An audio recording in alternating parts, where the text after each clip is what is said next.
Have you ever wondered what it would be like to walk through this world without a single word, without a destination, and without asking for anything at all? To leave behind every comfort, every connection, and simply exist. That's exactly what one man did, and in doing so, he turned each step of his journey into a quiet question, one that lingers in the hearts of those who witnessed it. Across Australia, newspapers, television, and radio stations began to ask, why would a man who seeks nothing, asks for nothing, and claims nothing become a symbol of such quiet power? How could a silent walk, without an official announcement, without any media campaign, find its way into the closed, indifferent newsrooms of a modern world? But the answer wasn't in the difference of culture. It wasn't in religion. It was in a paradox, a quiet contradiction, too sharp to ignore.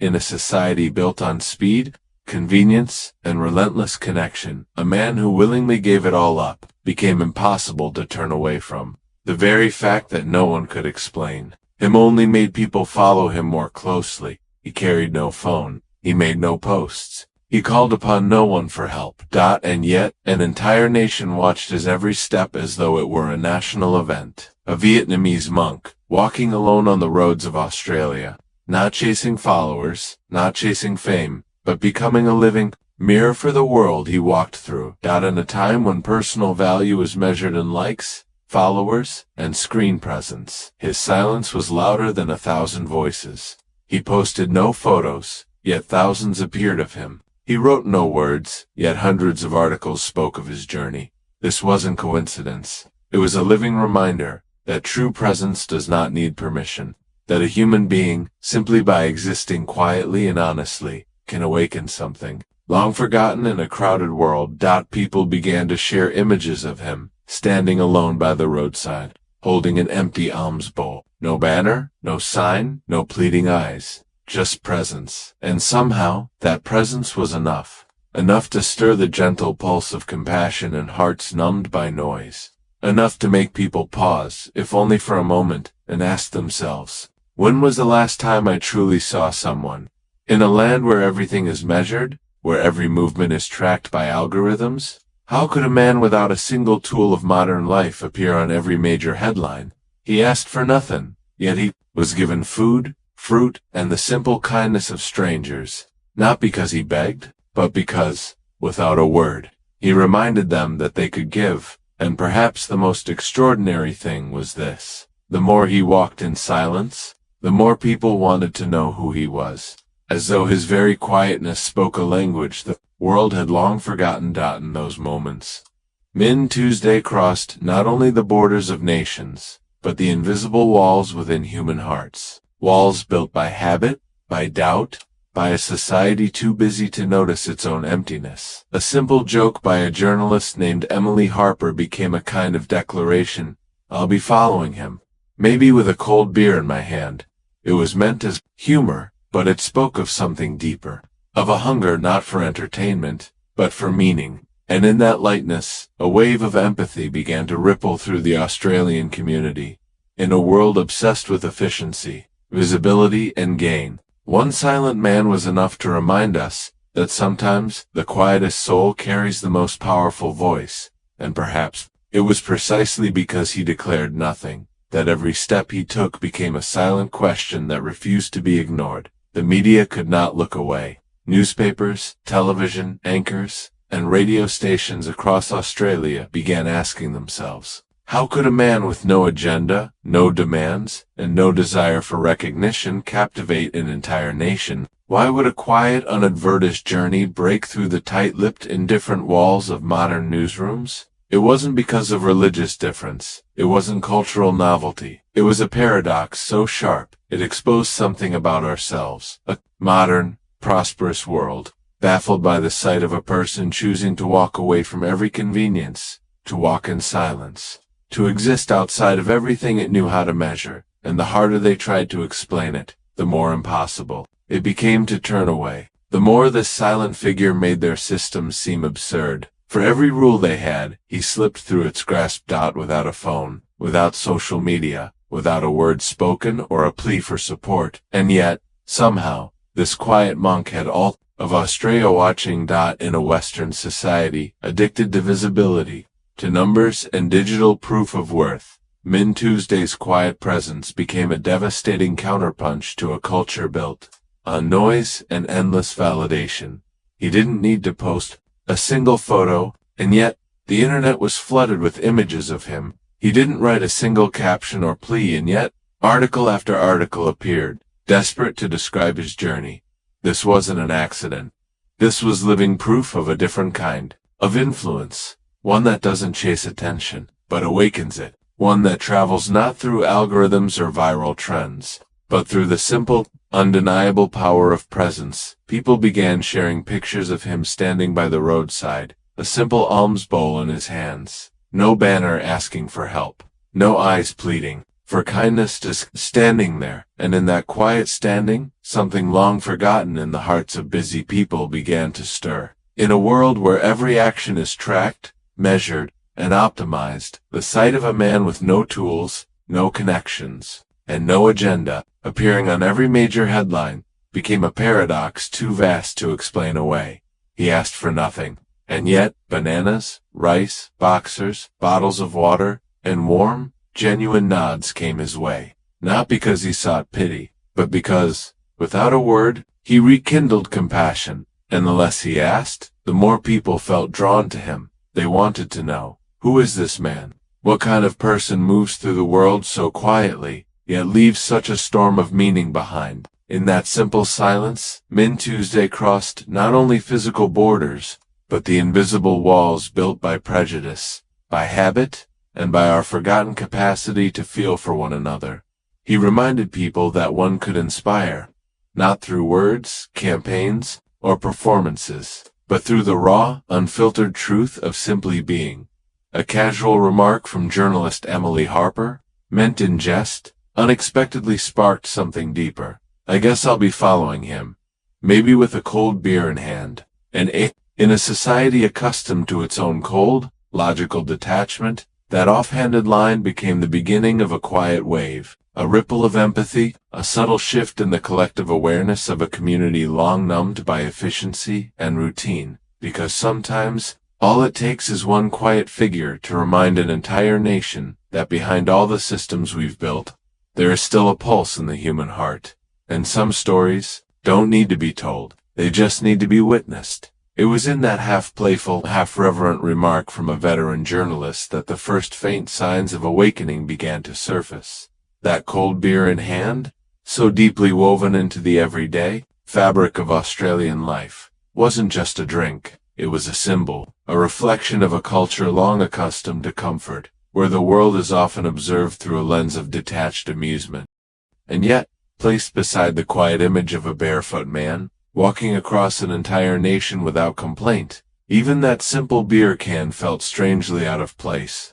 It became a mirror, quietly reflecting the absurd excesses of a world drowning in its own comforts. That comment, humorous in tone, as is often the style of Western journalism, didn't diminish the gravity of the monk's journey. If anything, it revealed just how far that journey had reached. It had quietly slipped into corners of daily life, where Buddhism, meditation, and the notion of mindful living were nothing more than abstract ideas, if they existed at all. And yet, here it was, breaking through. This wasn't praise. It wasn't moral flattery. It was a gentle, almost laughing slap to a lifestyle addicted to ease, one that made people chuckle at first, only to grow still, unsettled by their own reflection. From a simple remark made beside a cold can of beer, thousands began to quietly lower their drinks, feeling an impulse to look inward. No need for sermons, no need for slogans. Just one silent journey, and one offhand comment, and in that tiny shift, a culture that prided itself on nonchalance began to falter, if only for a moment. Other writers soon followed, not to report on a monk, but to wrestle with a deeper question. Why were they, the modern, skeptical, rational people of today, so deeply moved by a man who sought nothing from them? Nearly 3,000 kilometers, 5 countries, hundreds of days, only bare feet in an old alms bowl. It wasn't an adventure. It wasn't a fitness challenge. It wasn't some spiritual stunt crafted for applause. It was an ancient ascetic note of humility, sounded against the relentless clamor of a noisy age, from Vietnam through Laos, Thailand, Myanmar, Malaysia, and finally to India, the very land where the Buddha once awakened. Each step taken by Minh Tuesday left no mark on Google Maps, yet carved something deep into the hearts of those who heard of him. He carried no food reserves, no emergency money, no shoes to shield his feet, and, crucially, no requests for help. He walked as if stripping away every rule of survival, choosing complete uncertainty as the price for an unshakable clarity. Under searing sun, through monsoon, rains, across dense forests, mountains, villages, and highways, he carried nothing but inner strength and a profound silence. While modern travelers need digital maps, GPS trackers, and fitness monitors to cover a few dozen kilometers, this man needed none. No tools, no support team, only instinct, faith, and the steady rhythm of bare feet on earth. Every step wasn't just a movement of the body, it was a surrender, a letting go of safety, a quiet rejection of need, a relinquishing of the ego's hunger to be seen. And yet, in that great paradox, the more he surrendered, the more visible he became. The less he sought fame, the brighter his presence burned. At petrol stations, truck drivers spoke of him. In pubs, hardened men fell silent at the thought of a lone figure walking endlessly on. Endlessly, his name surfaced, like a character in a modern legend. For in every noisy, hurried society, there comes a time when the quietest voice, the one that asks for nothing, becomes the one everyone strains to hear. No media campaign could have orchestrated such an effect, because this wasn't something crafted or staged. It was the quiet echo of a journey too real, too slow, too harsh for the hyperspeed digital age to ignore. And it was precisely in that rare silence, where the world paused and held its breath, that a Vietnamese monk crossed not only physical borders, but also the invisible walls of language, belief, and modern indifference. Step by dusty, aching step, with nothing but an indomitable will as his companion. When those bare feet finally arrived at Bodh Gaya, the hallowed ground where the Buddha once awakened beneath a modest fig tree, there was no press conference waiting, no camera crews poised for the perfect shot, no fanfare of well-wishers, and not even a single triumphant declaration. Instead, Minh Tuesday quietly seated himself beneath the Bodhi tree, among a restless tide of tourists and pilgrims, as if this earth-shaking, continent-spanning feat had never happened at all. Yet somehow, in that unassuming silence, another ripple of astonishment spread through the world. While everyone expected him to say something, to offer reflections, expressions of gratitude, or at least recount the hardships of his long walk, he chose, once again, not to speak. His silence did not close the story but opened it wider, leaving a quiet space for millions, adrift in the noise of modern life, to pause and reflect. In an age where every final moment is carefully staged, hashtagged, and broadcasted for validation, the image of a man completing such a monumental journey with no desire to claim credit was, perhaps, a greater cultural shock than any grandiose speech could ever deliver. And so, the newspapers kept writing, the radio stations kept talking, the online forums kept sharing, but not because he said something, precisely because he didn't. People followed him like a living ritual, a moving embodiment of stillness, a reminder that not every victory needs fireworks. This journey didn't end because, in truth, it was never just about the miles. What Minh Tuesday left behind wasn't a personal triumph to be admired, but a silent seed, quietly blooming in the hearts of those caught between the dizzying speed of modernity and the yearning for something real. His presence at Buddhism's most sacred site, without a single word, without cameras, without a stage, sounded a final, sobering bell for a world lost in its own restless noise. And as his story spread across Australia through articles, news segments, and viral clips, something curious began to unfold. In cities like Melbourne, Adelaide, and Sydney, people accustomed to sneakers, air-conditioned cars, and digital conveniences began to take off their shoes. Groups of students, small communities, and individuals with no prior connection to Buddhism,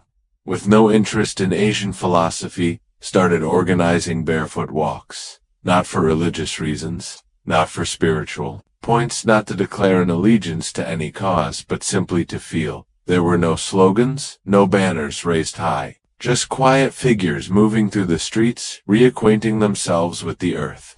They spoke of strange, forgotten sensations, the rough, uneven texture of asphalt, the searing warmth of sun-baked pavement, the subtle sting of gravel against skin, and, curiously, an inexplicable lightness in the heart.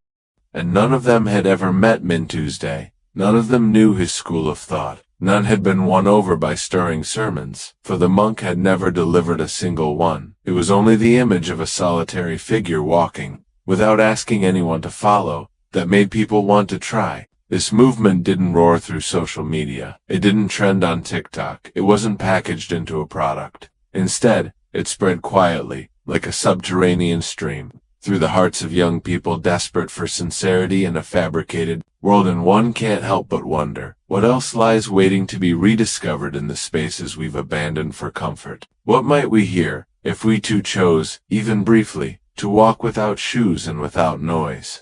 Among the young Vietnamese communities in Australia, a quiet transformation began to take shape.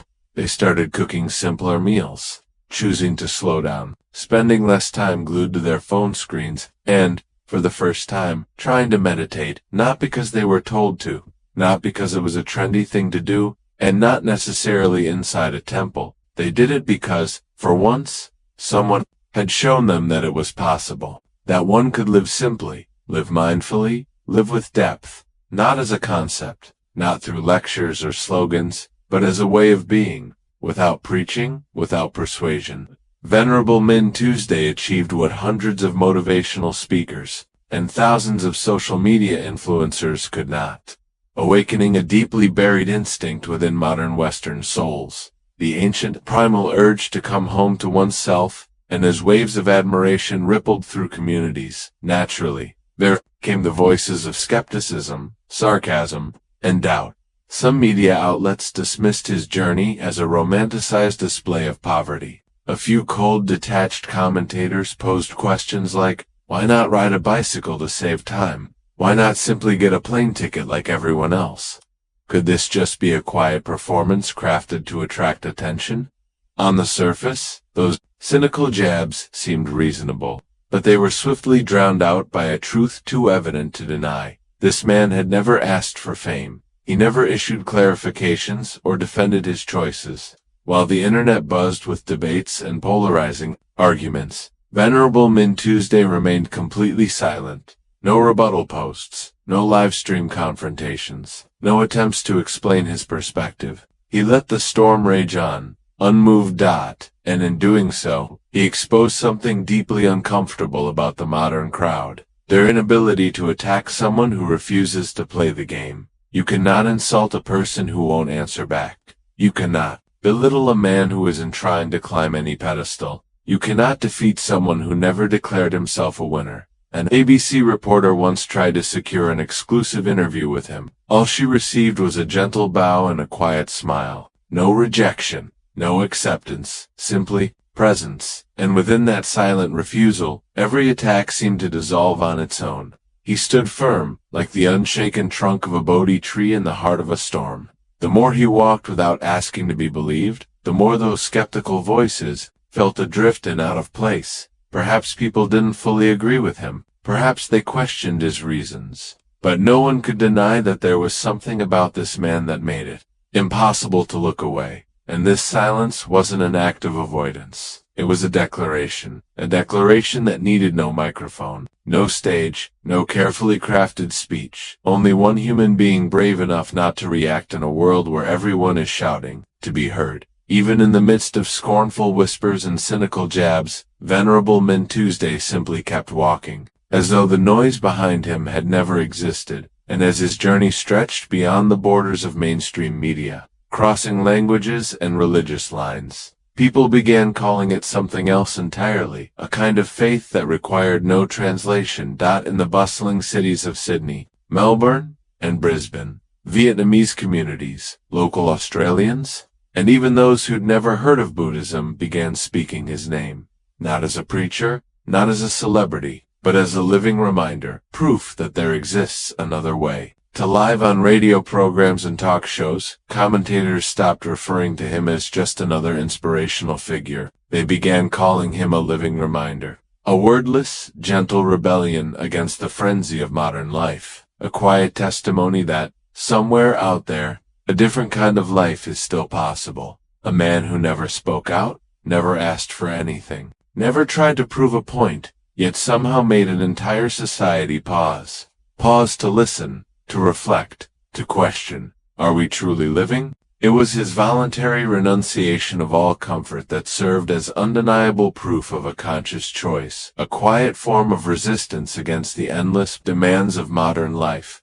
While others suffer from lack, he chose to need nothing. While others fear scarcity, he embraced it as a practice. And because it was voluntary, it carried no trace of tragedy, no hint of pleading, but radiated an energy of release. From simple, unshared meals to silent walks with no one live streaming, Venerable Minh Tuesday quietly sowed an image both unfamiliar and strangely intimate. No one needed to recite a single sutra or understand any complex philosophy to feel the mindfulness within his gaze, a look that asked for nothing. It was a kind of influence impossible to capture in religious texts or transmit through lectures or classrooms. It was something that could only be conveyed through presence, raw, genuine, deeply human, and profoundly silent, in a world forever demanding reasons. He appeared as living evidence that some truths require no explanation, and so, people stopped calling him a wandering monk and began to see him as a mirror, reflecting the essence of our humanity in an era where no one dares to stand still. His 3,000-kilometer journey to Bodh Gaya wasn't an ending. It marked the beginning of a quiet awakening that slowly rippled across the world, from small temples in Cabramatta to cozy cafes in Sydney, from Monash University campuses to parks. In Melbourne, people no longer spoke of the distance he traveled, but of the impact he left behind. A man who didn't seek fame became the focus of attention. A man who made no effort to lead sparked countless spontaneous acts of self-reflection. Groups walking barefoot. Simple, shared meals. Moments of stillness without phones, none of it announced, none of it branded, yet each one carried a message. A message that reminded people we can still slow down, live honestly, and feel content. This quiet spread didn't come with hashtags, wasn't part of any campaign. It moved, like unseen roots, weaving their way into a society exhausted by endless growth and consumption. Newspapers called it the journey of truth. A TV host exclaimed during prime time, "We don't need more idols, we need more real people." And curiously, that authenticity came from a man who spoke no slogans, sought no followers, and engaged in no debates. When a single person walks through 5 countries without leaving a material trace, yet manages to shake the foundations of Western media, it's no longer a personal journey but a silent revolution, without protest, without resistance, without rallies. Yet, thousands quietly changed, and perhaps it's precisely because he never tried to plant any seeds, that the world, of its own accord, began to bloom in his footsteps. Venerable Minh Tuesday's journey proved that no flags, no applause, no grand stages are needed. Just one person, living in alignment with the truth, is enough to make an entire era pause and look inward. This is not an ending. It's the beginning of a new world, one where faith no longer needs translation. Dear friends, the ascetic pilgrimage of Venerable Minh Tuesday was not just a journey across nations, it was a wordless message, awakening millions of hearts amidst the chaos of modern life. No shoes, no vehicles, no social media, yet every step landed directly in the hearts of those still yearning for simplicity, authenticity, and mindful presence. Thank you for walking alongside Minh Tuesday Wisdom Path, for listening, feeling, and reflecting on a phenomenon that defies labels and logic. If today's story stirred something within your soul, don't hesitate to share it, so this mindfulness may reach even more hearts. We'll see you again in the next spiritual journeys, where we don't just listen with our ears, but feel with our hearts. Namo Shakyamuni Buddha.